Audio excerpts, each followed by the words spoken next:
So Andrew, one of the things I've said is, one, I'll never coach you, but that's an aside. Two, I think you run way too fast. And one of the things I think will help slow you down is if we have you run with my dog, Swanee. She's a great, well, she's a slow runner. She's a great dog, but she's a slow runner. So I think if we send you off in Shuby Park for a little run, she'll teach you about slowing down your pace. So sounds good. Why don't we go for a run? Come on, Swanee, come on, come on. For many people, having a dog is an excuse to get outside. Today on NSK9, we meet people who run with their dogs and race with their dogs.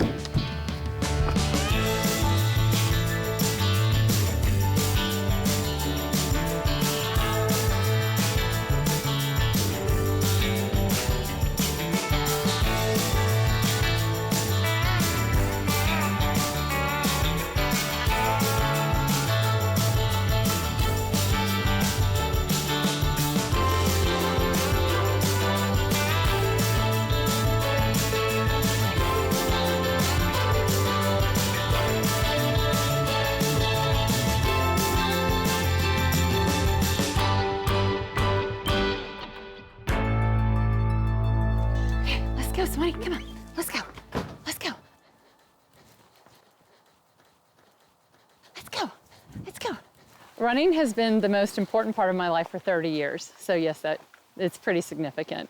And I had a bulldog and people would always say, why do you have a dog that you can't run with? And it never occurred to me to have a dog to run with. And then I got Swanee and I love it because I love dogs and I love running, and now suddenly I can do both at the same time. Though I love running far more than Swanee does.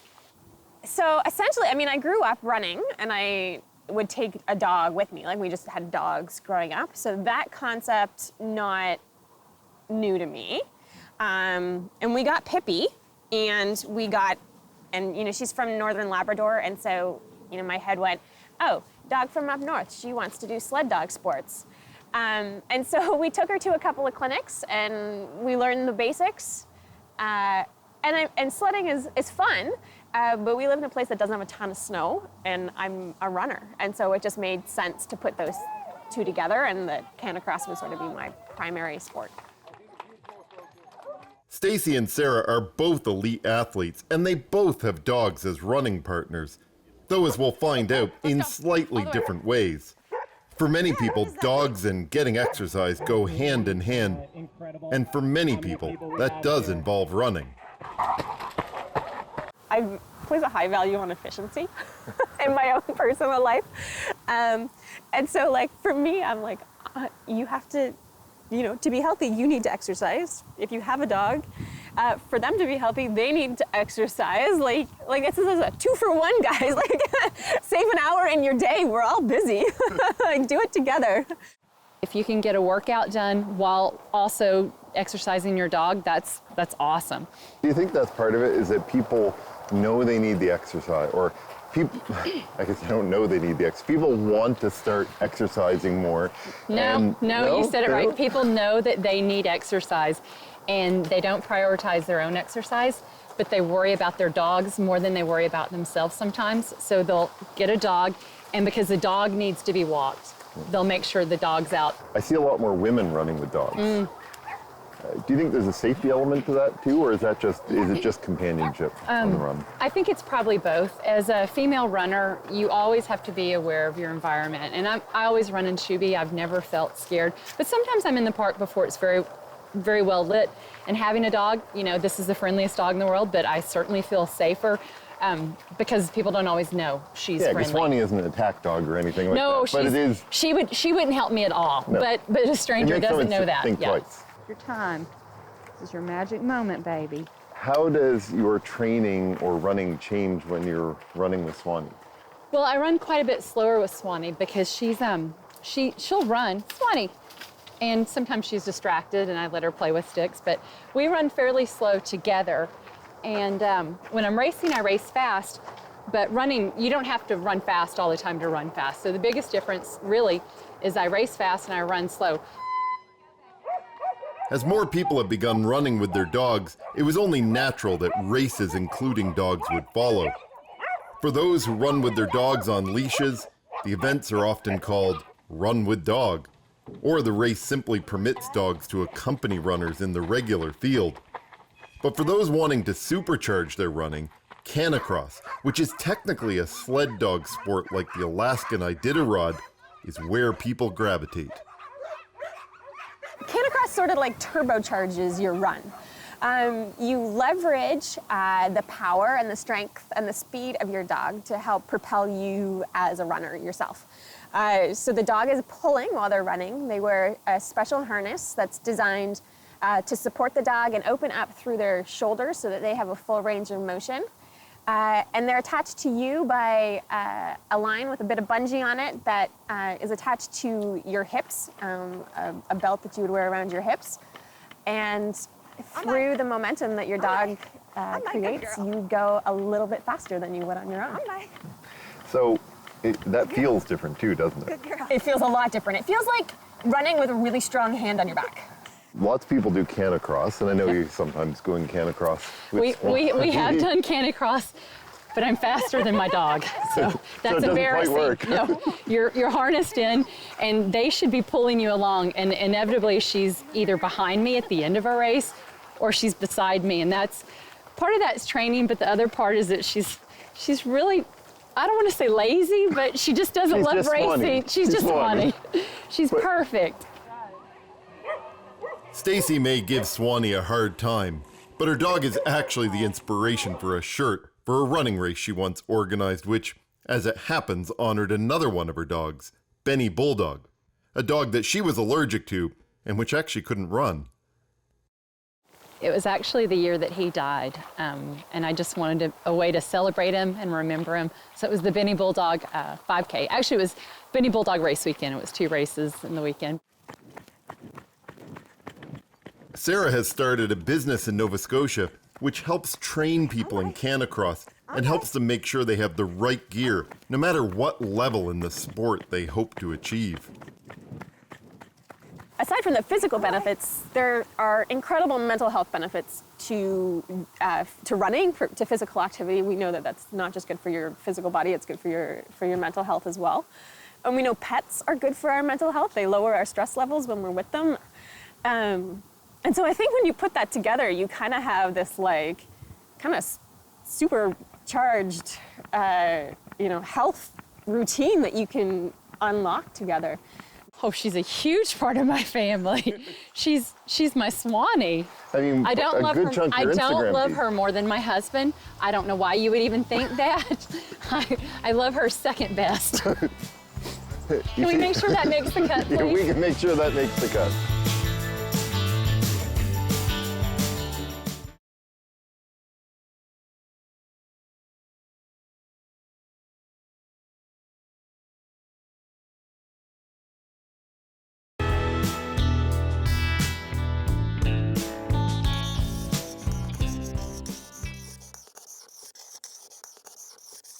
My puppies are in the woods at about 12 weeks. They're not going on very far, but I want them on uneven ground. The problem with city living is everything is flat, and we're not getting that movement to build up muscle and blood supply to get really strong joints. I think I work my dogs up to it, but to be out there like running hard with a dog, you probably want that dog to be somewhere between 8 months and a year before you're really running them hard. But they do need exercise before that. I think the first thing is you have to treat a dog just like a person, and if a person hasn't been out running, they can't just immediately go run a 5K. So just because I'm a runner doesn't mean it's okay for me to take Swanee out for a 5K her first run. The first thing would be also wait until they're old enough, and especially a big breed, the longer you can wait, the longer they'll be able to run with you. So Swanee was 18 months when I took her for her first run, and I suggest following something similar to a couch to 5K plan, because even though a dog can run and run, it's different. When they're on a leash, it changes their stride because they're going to be running slower. And the slower you are, the more pounding you take. So I would just say take it very easy and follow a plan where you build up running and walking, and always have water. You want to just make sure that your dog is old enough to do it. You want to make sure that they're not too young, that their body is ready and fully developed. And why is that important? So, So I think some people go, oh, I got a puppy. I got can a puppy. start running on day one. Yeah, exactly. So the skeletal system of the dog is not fully developed when they're born. So we need to make sure that their body is fully developed. We want their growth plates to fully harden and close over. And so that usually happens around 10 months to 18 months, depending on the breed of the dog. And so if you wait, you're just gonna have, you're gonna have the dog to run with for a lot longer than if you run too early. While you can run and even do canicross and sled dog sports with many breeds of dog, for those looking for a running-specific breed, the priorities are a little bit different than for a show dog. Sled dogs are interesting, and sled dogs in particular, because they are the only dogs that don't have to conform physically to a certain height or a certain weight or a certain length.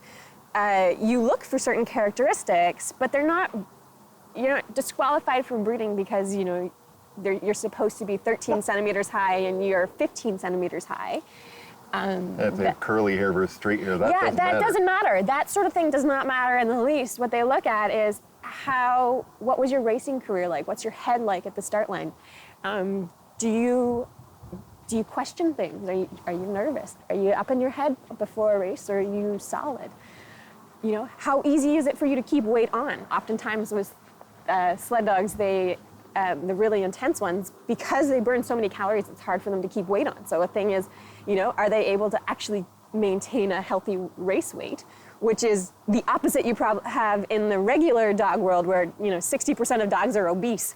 And so the sled dog world is the opposite. We want to make sure that we can keep enough weight on them so that they are able to perform optimally. And you look at all sorts of things like that, but their color, does their coat kind of have the right shine? That sort of thing is totally secondary. And so you have a really unique genetic makeup in these dogs where they are 100% just bred for what their bodies are able to do.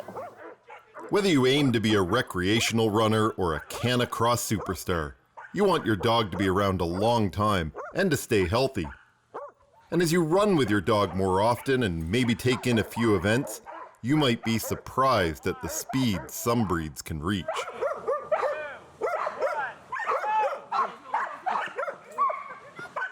There's only so much my body can take going at the speed that I race a canicross race at. I can only do so many kilometers a week at that pace, but my dogs can do significantly more, and to keep them trained, for canicross, we add in the bike, and then we add in skis or sled in the winter, because they can just go significantly faster. The wheels are gonna go faster than my feet. So you're really the sled, You aren't become the sled, yeah, you do. But there's a lot involved if you're taking the sport seriously. Yeah, there is. There's a lot to look at. When we were taking Eddie, when we were getting her as a puppy, we looked at, we looked at not just the success of her parents as racing dogs, but you look at the success of other dogs in those litters, and what did they do? And how did, family members and litter mates, and what did their racing look like? What sort of dogs were they? Because a puppy is it's a bit of a gamble. You have no idea. In every litter, there's going to be puppies that become champions, and there's going to be puppies that, prefer to just kind of hang out. And both are totally fine, but it's about, you want to make sure that you're getting a dog that's going to meet For what you want to do. For what you want to do, and the expectations that you sort of have going in, so that, neither one of you are disappointed or feeling like you're letting the other down. You can probably tell Sarah is passionate about canicross. She competes outside Nova Scotia, but also wants to see the sport thrive and grow here at home. Getting up, have a 30-second gap between race sets. And it's a 3K loop. It's a 3K lollipop. So you're gonna go straight out. There's a loop. Myself, along with a few others, are on a mission to sort of grow the sport in the area, and because there is this rich network of people across the country and internationally who are doing these dog sports, and it's a lot of fun. It's like running when you're a kid. You don't really you just kind of, you remember you're a kid, you're running, you're free, you're going to go, oh my gosh, I have to do so many more miles today. You kind of just ran, and running with your dog is a lot like that. And it's an incredibly fun way to live a healthy lifestyle. You stop kind of worrying about how your own run is going, and you worry about how your dog's run is going.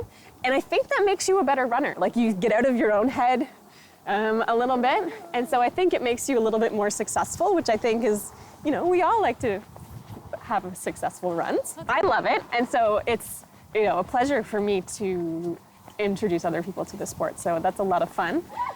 And one of my dogs in particular is a very good mentor. And so it's, it's a lot of fun to go out and introduce people to a thing that you like to do. While Stacy doesn't organize any official dog races at the moment, she still finds ways to combine dogs and runners in her events by welcoming them to social runs for her well-known Soul Sisters women's race. Sometimes the dogs even get medals. There are occasionally more and more dogs showing up at Soul Sisters socials. Yes, and our socials are not the race, so they're just a time for us to train together. You don't have them in the race. That's right, they'd be a liability in the race, but at a social, we're on the public streets, public sidewalks, so I do encourage people if they want to bring their dog, and we just ask people to be respectful, because even though I adore dogs, some people are afraid or just don't consider dogs a part of their exercise time. I can't imagine why, but...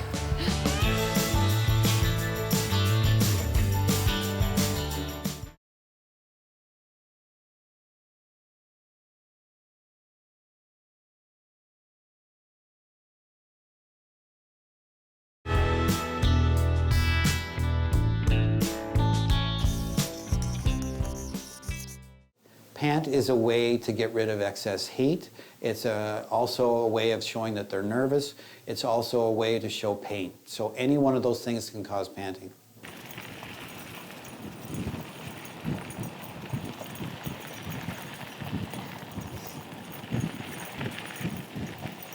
So are they your pets first, or are they racing dogs first? So that's a good question. They are both. Pippi, I would say, is a pet first. Yet she would say that she definitely is the team manager. She manages everything. She controls the dynamics for sure. Azil is the newest dog in our family, and she is a racing dog first. That's who she is. That's what she was bred to do, and she was raised in a kennel in Finland, and then came to Canada and raced in a kennel in Quebec. We are sort of her retirement kennel. You go from a racing kennel to the couch is usually the way that they go, and she's a racing dog first, and is learning how to be sort of a recreational dog. And Eddie, who is my primary racing partner, she's probably a pet first and a racing dog second, but it's a fine line. It's a fine line. She's on a very concrete routine, and she eats a very specific diet that's designed for this. We track her mileage, we track her pace over her mileage, we keep track of her weight, the way that you would sort of get yourself perhaps down to a race weight if you were working for a personal best. She goes to the chiropractor, she goes to an acupuncturist. We get, I was going to say, it sounds very much like a runner. She is an athlete. Like, she's very much a high-performance athlete. Of course, running with your dog doesn't have to mean special diets and tracking mileage. Just like people who play golf or hockey, you can take this sport as seriously as you want. And much like any dog sport, getting out with your dog is as much about the social aspect and recognizing people on the trail, even if they only know your dog's name. Well, especially because she likes I know. Well, we know everybody's dog. We may not know each other. I mean, Everybody seems to know everybody's dog's name. Absolutely, and I'm terrible with names, and yet I can tell you I met Robbie the bulldog last week. There's another, you usually know the dogs and their names without knowing the people's names. Well, I think my dog's more popular than I am, and I don't say that from a place of insecurity.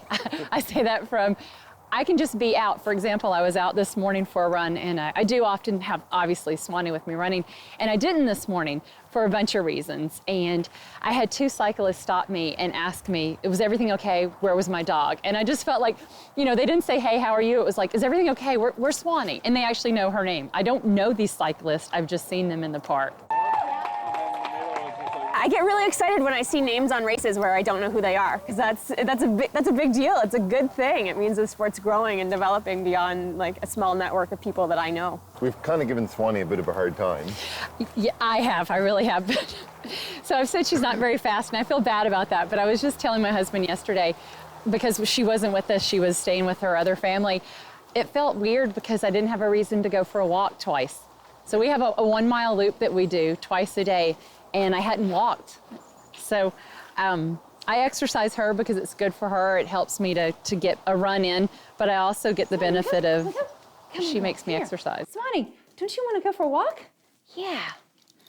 Hold on, let's go. You can go far running with your dog. You can be as serious or as lighthearted as you want about it. But at the end of the day, it should be just about having fun. There's no point if you're not having fun. Like if you're not having a good time and your dog's not having a good time, then you should do fly ball or agility or something else. Like the thing that gives you guys pleasure together. I think that everyone could have fun doing canicross, but like it's not everyone's cup of tea, and that's okay.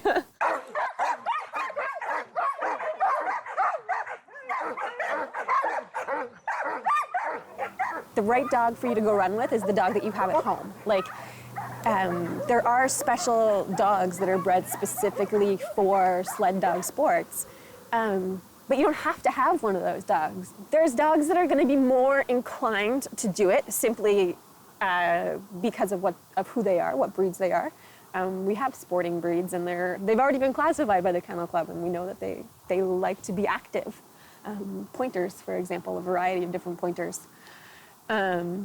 And so you don't have to get that from a special racing kennel. You can get a pointer, you can get a Vizsla, you can get a Weimaraner, for example. Those are all have the potential to be great canicross dogs. But so do golden retrievers and doodles and, border collies. Like the right dog is the dog that you have and the dog that fits in your life. You run with your dog in much the same way that probably the majority of people run with their dog if they're doing that. Yeah. The majority of people aren't doing canicross. They're just saying, no, I want to get out. absolutely. She's my best running partner, and she really is. Even though I'm dogging her and saying she's not much of a runner, she's still my most consistent running partner. Visit us online to tell us your dog stories for possible inclusion in future episodes. And don't forget to share photos of your canine friends on social media with the hashtag NSK9. I know enough about training to slow myself down, but not everybody- everybody knows how to do that. Are you saying something about me? Yes, I am. If you'd like to borrow Swanee, I think it would improve your overall Probably would. racing, because we would slow you down, Andrew. Did you hear that? I'm too fast. He races too. Well, I don't even know where to go with that, but he runs too fast most of the time. Yeah. I could never say that about Swanee. Swanee is never too fast.